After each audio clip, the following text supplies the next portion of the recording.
it all. You turned out all right. It's gone balmy, hasn't it? Absolutely balmy. Well, Tony's here to talk about his 40 years since the beginning of the end of pirate radio. But the health and safety first is something that bothers our audience, isn't it? Is there That's right. a 12-year-old kind of unbidden emailed us, didn't she, a few weeks ago? Hannah Middleton. She wrote in from Kent to say, health and safety rules and regulations do my head in. At school, when it snows, we can't throw snowballs because it's considered too dangerous. I've heard that before, actually. Madness. Well, as Tony said, it's madness. Hannah, Tony, I'll show you madness. Wait till you see this. The trials and tribulations of this nice lady from Wiltshire who, entirely unpaid, all she wants to do is tend a flower bed in the middle of her village.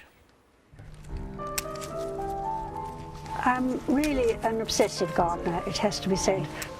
Well, I had polio when I was 23, when I was having my second son. And being a bit disabled, you need something like that which actually makes you go out and work. I look after this lovely triangle bed in the middle of the road. Sometimes it's half an hour, sometimes it's 2. It just depends how much there is to do and how many lovely interruptions I get from people stopping to talk to me, because everybody does, even the people who know me or the people who don't. Well, I was summoned one afternoon to a meeting up here on the island bed, simply to tell me that I shouldn't be doing it, and I would have to wear this silly yellow coat, which is hot and nylon-y, put out 3 road signs, which is physically impossible for me to do, and always to have somebody working on the island with me, which simply isn't possible. I think health and safety are being a little bit over-enthusiastic. I would have thought a blind eye and a little bit of common sense would have been good enough on this one. I'm sure we could have come to some sort of agreement without quite so much fuss. Incredible. June, I think you've done a great job. So what are the consequences? What's the worst thing that could happen if they don't want you to continue? Well, if they forbid me to do it, I shall have to dig it all up, I suppose, which is very sad. I don't want to do that. But they couldn't put you in jail or anything like that? I don't know. I don't know the law. Put you in jail, then Tony Blackburn and I are going to be coming with you. You know, Yeah, that's all just of us. incredible. The whole nation. will, yeah. All of us. We're also joined by Julia Hartley-Brewer from the Daily Express. You've got strong views about this kind of thing. Well, I mean, people keep saying it's gone mad, but it has. I mean, you know, you'd be a marigold martyr if they sent you to prison. It's just insane, all these things that we're being told we can't do. We're treating adults like they're kids, and we're treating kids like they're China dolls who can't do anything at all. You can't throw snowballs, you can't play conkers without safety goggles, you can't even blow up armbands in the swimming pool anymore because you might catch a germ. Well, we all survived it, didn't we? So what is Wiltshire Council's angle on this? Well, here's the statement they gave us. They said, you know, they said they're very grateful for Mrs Turnbull's contribution. They're not ungrateful.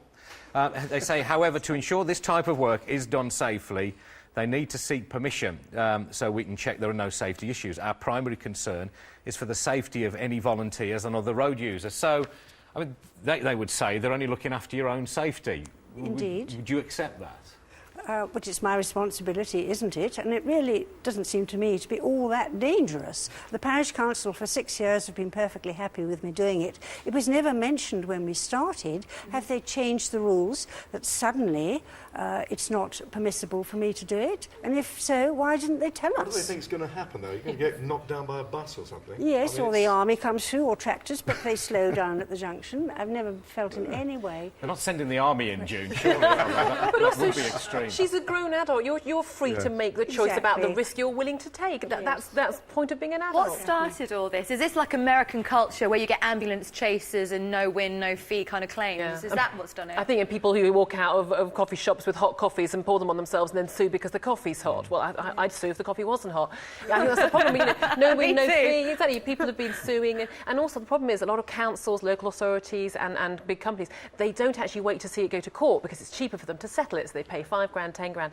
So people say, well, why not? It's worth a try. So councils like with Wiltshire in this case are probably worried with their insurers on their back that they might end up getting sued by, I don't know, whichever car hit June or by June herself if she was hit by a car. Yes, you didn't stop me from doing it, she could claim, and then she could sue. So they won't have any public liability insurance. But if they were that worried, couldn't they come along to you and say, you know, if you signed this form saying that you're doing it of your own free will and you won't sue us?